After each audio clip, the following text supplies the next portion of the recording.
Section 104(1) में maximum 7 साल तक सजा या जुर्माना का प्रावधान है। उससे कम जो भी हो सकता है, साल भी हो सकते हैं, 2 साल भी हो सकते हैं। नमस्कार, मैं मनभूषण कुमार, आप सबों को मैं अपने YouTube चैनल पर स्वागत करता हूं। आज चारों तरफ हड़ताल मचा हुआ है। कारण है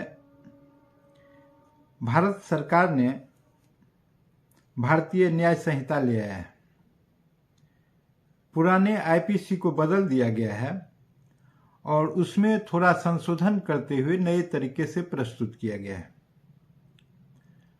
और सबसे ज्यादा बवाल अभी मचा हुआ है, चारों तरफ मोटर वाहन के ड्राइवर हड़ताल कर दिए हैं। यह बात सत्य है कि अभी जो भारतीय न्याय संहिता की धारा 104(1) और भारतीय न्याय संहिता 2023 की धारा 104(2) में नए प्रावधान किए गए हैं और नए प्रावधान के तहत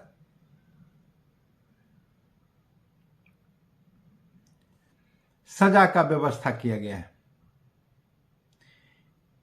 कई मायनों में यह आवश्यक भी था और इससे सभी लोग आज प्रभावित हैं, चाहे मोटरसाइकिल चलाने वाला हो, चाहे ऑटो चलाने वाला हो, चाहे 4 चक्का चलाने वाला हो, चाहे 8 चक्का चलाने वाले हो, चाहे 10 चक्का चलाने, चाहे बस चलाने वाले, जितने वाहन हैं यह सभी पर लागू होता है, उसके चालक पर लागू होता है।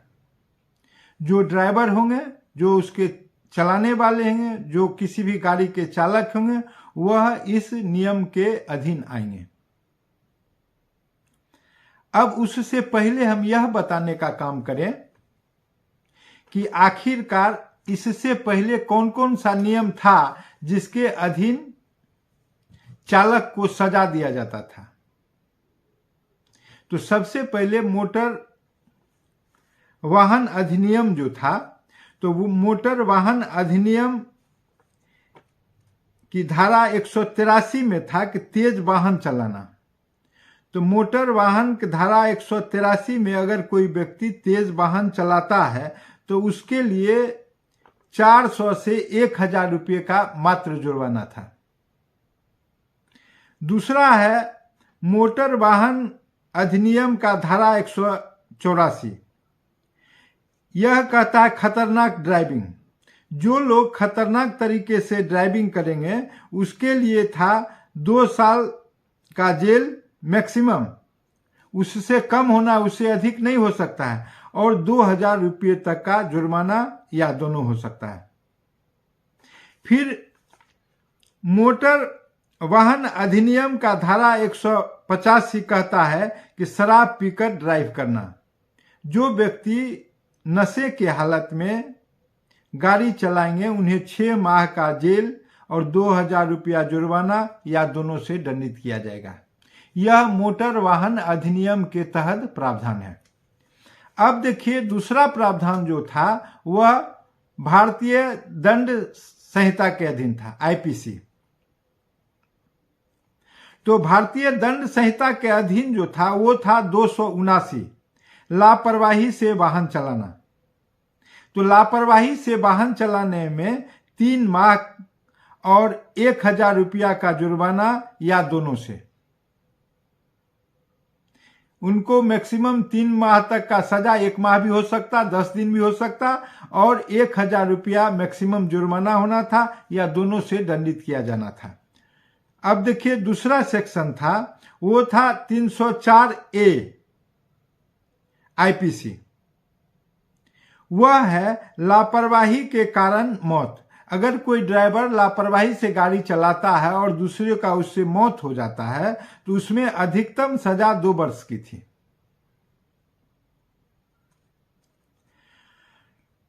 अब देखिए तीसरा 338 था आईपीसी, भादवी, जान जोखिम में डालना। तो इसके लिए 2 वर्ष या 1,000 रुपया जुर्माना, 1,000 रुपये का आर्थिक दंड दिया जाना था, या दोनों से उस व्यक्ति को दंडित किया जाएगा। और यह जो विधान बना हुआ था यह समझिए 1860 का बना हुआ था, और उस समय यह राशि थी 1,000 रुपया, 2,000 रुपया। आप अंदाज कीजिए कि 1860 में जो 2,000 रुपये की राशि को अगर हम आज जोड़ें,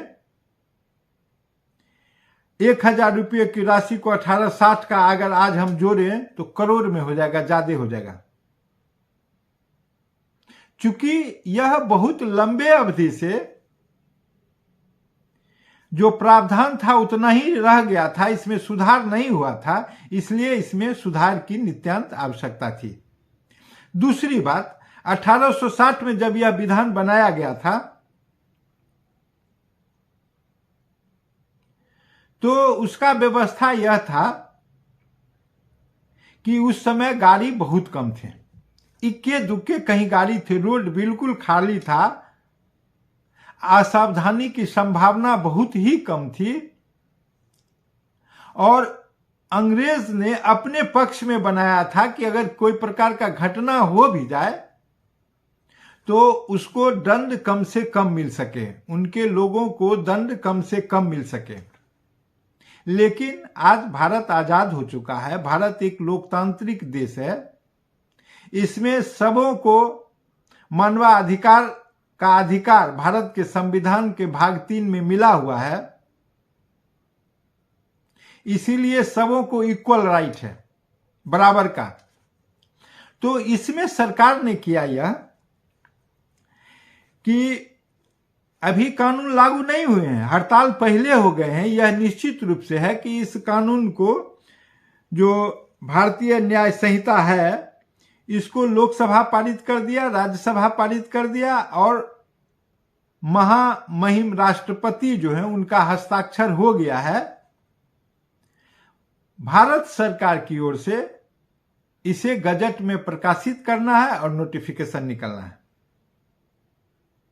लेकिन इससे पूर्व सभी राज्य सरकारों से विधान बनाने के पहले 2 माह तक सहमति मांगी गई थी, आम जन का परामर्श मांगा गया था कि आखिर ये जो विधान बन रहा है इसको किस प्रकार से बेहतर बनाया जा सकता है, और उन सुझाव के आधार पर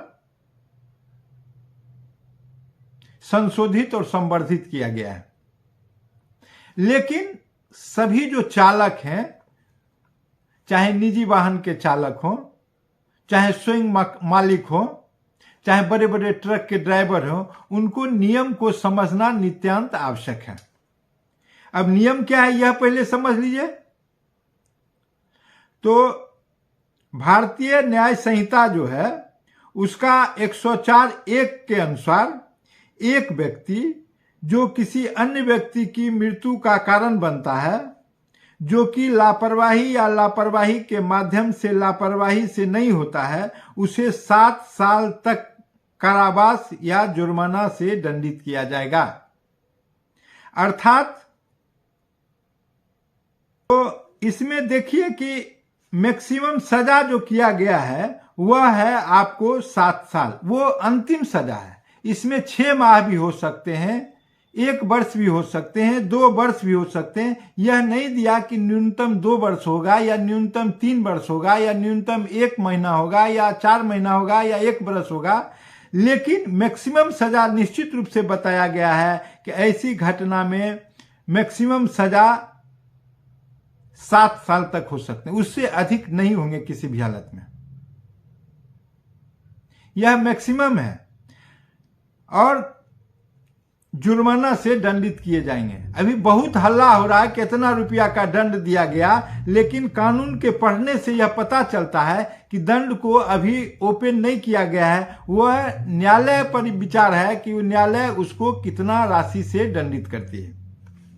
अब देखिए भारतीय न्याय संहिता की धारा 104(2) के अनुसार एक व्यक्ति जो किसी अन्य व्यक्ति की लापरवाही या लापरवाह कार्य से किसी अन्य व्यक्ति की मृत्यु का कारण बनता है, जो लापरवाही से हत्या की श्रेणी में नहीं आता है और जो अपराध के दृश्य को छोड़ देता है, या जो पुलिस अधिकारी या मजिस्ट्रेट को घटना की रिपोर्ट करने में विफल रहता है, ऐसा होने के बाद कारावास के साथ दंडित किया जाएगा।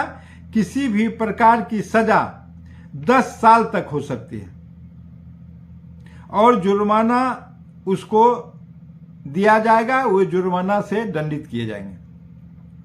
अब देखिए, इसमें भी यह ओपन नहीं किया गया, क्योंकि बहुत जगह यह बात चल रही है कि 7 लाख रुपया दंड देना है तो 10 लाख रुपया दंड देना है। यह न्यायालय पर या न्यायपालिका पर छोड़ दिया गया है कि न्यायालय कितने राशि से उसको दंडित करेगा।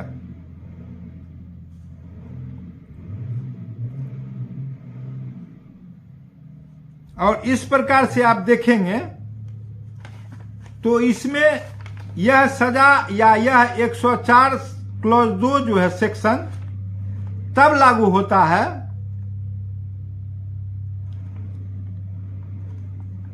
जब आप किसी व्यक्ति को धक्का मार देते हैं और आप वहां से भाग जाते हैं, और आप अगर भाग के थाना चले जाते हैं, थाना को सूचित करते हैं, भाग के न्यायालय में जाके न्यायालय को अगर यह बात बताते हैं कि यह घटना घटित हो गई है, वैसी स्थिति में आप पर या किसी भी चालक पर जो भारतीय न्याय संहिता की धारा 104 क्लॉज 2 है वह लागू नहीं होता है।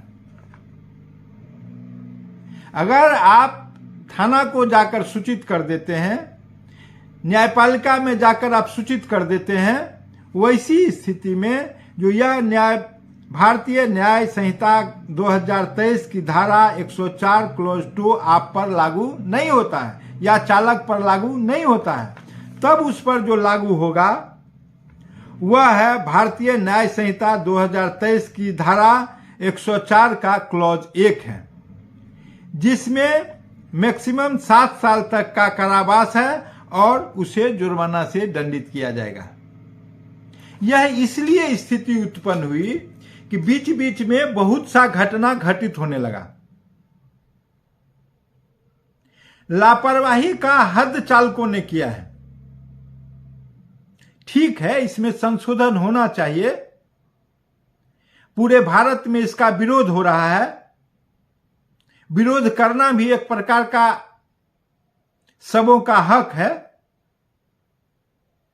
आप ध्यान करें, खुदा न खास्ते दुर्घटना होने वाला व्यक्ति हमारे आपके घर का हो,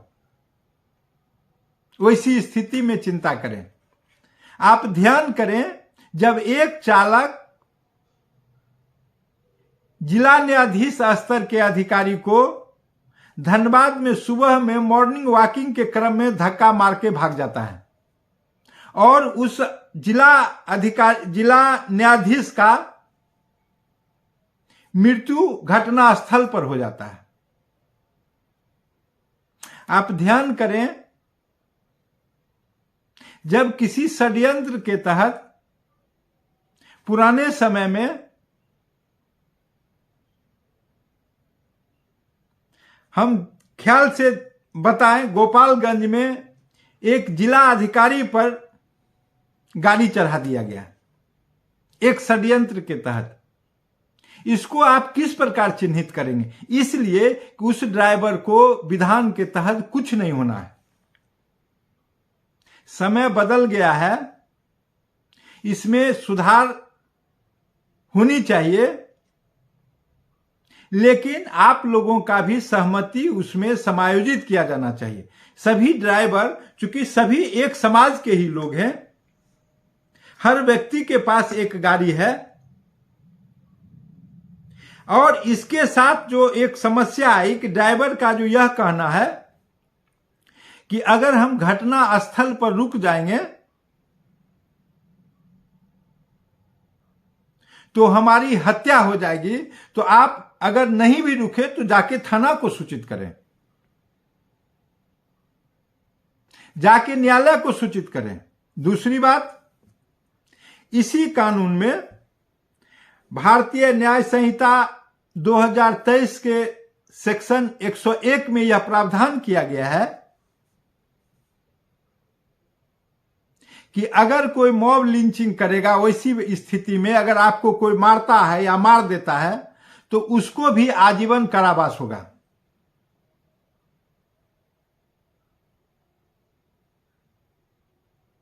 उसको पहचान करके विधान में आजीवन कारावास जो नया प्रावधान है सेक्शन 101 भारतीय न्याय संहिता 2023 का सेक्शन 101 में यह प्रावधान किया गया है कि जो मॉब लिंचिंग करेगा, जो ड्राइवर पर हमला करेगा, उसको अगर चिन्हित कर लिया जाता है तो उसके लिए विधान में आजीवन कारावास का प्रावधान किया गया है।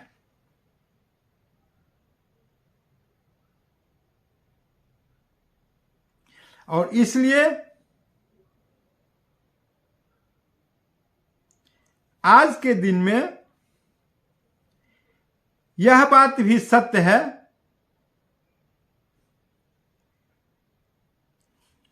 सड़क दुर्घटना के कई कारण हैं। एक तो ड्राइवरी लाइसेंस जिस कदर दी जा रही है वह तरीका ठीक नहीं है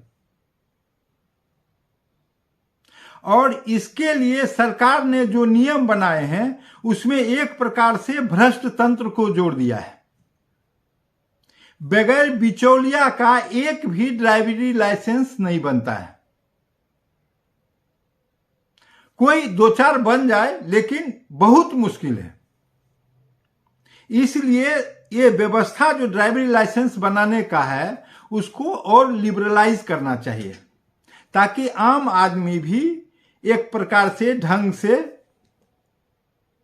लाइसेंस बना सके। पुराने समय में जब ड्राइविंग लाइसेंस बनाने में खर्च कम लग रहे थे, परिवहन विभाग में अपेक्षाकृत भ्रष्टाचार कम था और आजकल परिवहन विभाग में 6500 7,000 ऐसे करके रुपया लेके लोग लाइसेंस 4 चक्का का निजी के लिए बनाते हैं। कोई भी जाके आप देख लीजिए, आप छापा मारिए, आप अधिकारी हैं, आपको सब ज्ञान है और टॉप टू बॉटम इसमें भागीदार होते हैं।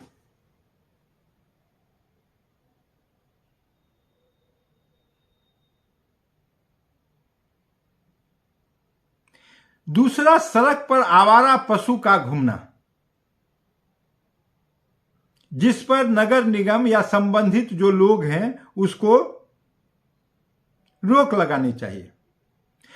कई बार आप देखेंगे कि पुलिस पदाधिकारी इस प्रकार अवैध वसूली करते हैं,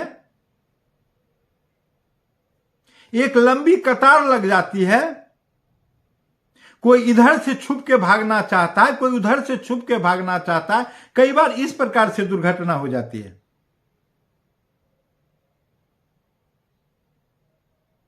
और फिर एक कारण नए लड़कों में ये मोबाइल फोन भी है। सरकार ने विधान बनाया है लेकिन इसका अनुपालन होना आवश्यक है। फिर बच्चों के द्वारा स्टंटबाजी, इस पर भी रोक लगनी चाहिए। और फिर इसको अंत में एक बात कह दें, विधान इसलिए भी आवश्यक है कि मनुष्य के मन में या गाड़ी या वाहन चालक के मन में एक प्रकार का भय हो सके कानून के डंडे का। आज कानून का भय नहीं है उनके पास, क्योंकि उसमें सजा का कुछ ऐसा प्रावधान नहीं है। आप देखेंगे मुजफ्फरपुर शहर में कुछ दिन पहले लाल बत्ती लगा हुआ नहीं था चौक चौराहे पर। सभी लोग धड़ल्ले आते जाते थे और आज विगत कुछ दिनों से जब लाल बत्ती का प्रावधान हो गया है वाहन चालक के मन में इस बात का भय है कि अगर उसके हम बैरिकेडिंग को, उसके लाइनिंग को अगर हम पार करेंगे तो हमें जुर्माना देना पड़ेगा, हमें नियम के तहत दंडित किया जाएगा। और इस प्रकार से लोग स्वतः स्वस्फूर्त, चूंकि वहां एक सीसीटीवी कैमरा लगा हुआ रहता है, उस नियम का अनुपालन करते हैं। उसमें किसी को कुछ कहने की जरूरत नहीं है, क्योंकि उनके मन में नियम का भय आ गया है कि अगर हम इस विधान को तोड़ देंगे तो हमको भिन्न भिन्न प्रकार का जो वाहन अधिनियम के तहत, सड़क नियम के तहत जो विधान है उससे हमको दंडित किया जाएगा, चालान काट दिए जाएंगे। तो उस चालान के डर से लोग स्वतः नियम का पालन करते हैं। इसलिए अगर विधान थोड़ा कड़ा हो और ढंग से नियम को पालन किया जाए तो निश्चित रूप से दुर्घटना से बचा जा सकता है। सरकार की मंशा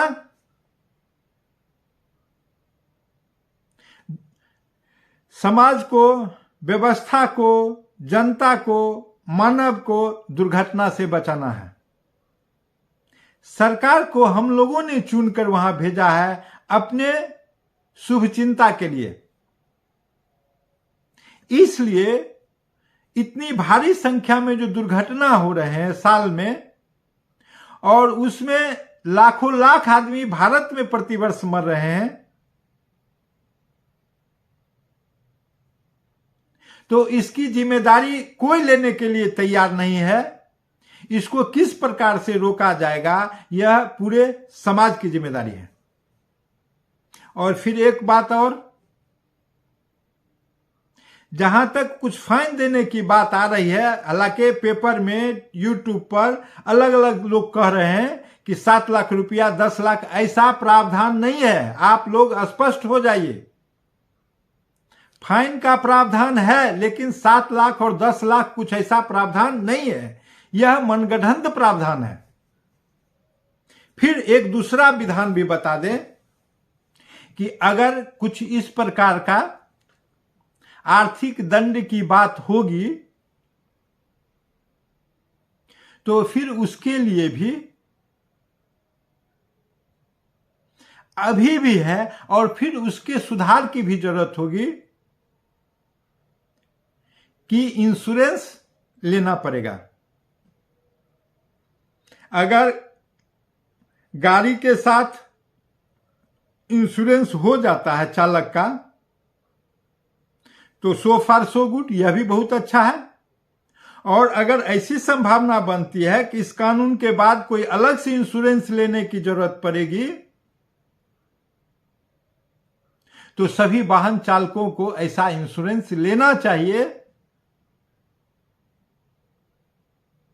ताकि समाज में जो दुर्घटनाएं हो रही हैं, समाज में जो हर दिन किसी न किसी घर के लाल दुर्घटना में मृत्यु को प्राप्त कर जा रहे हैं, उससे हमारा पूरा समाज बच सके। वाहन जिस प्रकार से रेस नेग्लिजेंस हो रहा है, लापरवाही से गाड़ी चलाए जा रहे हैं, यह हम सबों के लिए चिंता का विषय है। और वही चिंता का प्रतिबिंब भारतीय न्याय संहिता 2023 का सेक्शन 104 है। हम सबों को गुणदोष के आधार पर विचार करना चाहिए, क्योंकि यह जो विधान पास होता है उसमें सभी दलों की सहमति होती है। यह भी ध्यान रखने की बात है, आज बाहर आके लोग कह रहे हैं कि राजनीतिक लाभ के लिए कि नहीं हड़ताल करो, पूरे भारत में चक्का जाम करो, लेकिन विधान जब बन रहा था तो उस समय आपत्ति लाई जा सकती थी, इसमें संशोधन का प्रावधान किया जा सकता था, इसमें सुधार का गुंजाइश था, जो अवसर हमारे नेताओं ने चूक दिया है। इसलिए अगर कोई दिक्कत है तो उससे पहले हम अपने नेताओं को घेर कर पूछें, जो हमारे सांसद हैं, को वो आपके लिए क्या कर रहे थे, क्योंकि आपके तरफ से वही वोटिंग वहां किए हैं। हम समस्त भारत के सांसदों के बारे में कह रहे हैं। अगर आपका चिंता नहीं किए हैं तो आप जिनको सांसद के रूप में निर्वाचित किए हैं वह व्यक्ति है। अभी विधान का नोटिफिकेशन नहीं हुआ है। अगर सभी की सहमति हो तो सुधार भी कुछ हो सकता है। नोटिफिकेशन बाकी है, उससे पहले स्ट्राइक हो गया है। अभी जो विधान चल रहा है वह पुराना विधान है और हम लोग को प्रतीक्षा करना चाहिए कि आने वाले समय में उसका नोटिफिकेशन होगा या जरूरत पड़े तो उसमें सुधार भी हो। अगर यह वीडियो पसंद आया हो तो आप सब्सक्राइब करें और बेल आइकन दबाने का काम करें। सब्सक्राइब जरूर कर लें, वीडियो बनाने में बड़ी मेहनत लगती है।